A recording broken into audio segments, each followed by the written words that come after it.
ఈరోజు మనం నల్గొండ జిల్లా హాలియా మున్సిపాలిటీలో 4 ఎకరాల 30 గుంటల వ్యవసాయ భూమి అమ్మకానికి కలదు. కోదాడ టు జడ్చర్ల హైవేకి 1 కిలోమీటర్ దూరం, 33 ఫీట్స్ రోడ్డుకు ఆనుకొని ఉంటుంది. కాస్ట్ వచ్చేసి 33 లక్షలు చెప్తున్నారు.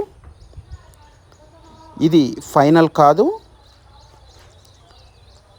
ఇంకా ఎవరైనా వ్యవసాయ భూములు, ఓపెన్ ఫ్లాట్స్, కట్టిన ఇల్లులు కానీ ఉంటే వీడియో తీసి వాట్సాప్ చేయండి.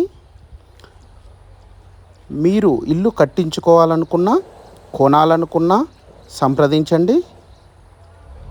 దీపక్ ప్రాపర్టీస్. మరిన్ని వివరాలకు కింద ఉన్న నెంబర్కు కాల్ చేయండి. ఛానల్ను సబ్స్క్రైబ్ చేసుకోండి, లైక్ చేయండి, షేర్ చేయండి, కామెంట్ చేయండి. Thank you all. Deepak properties.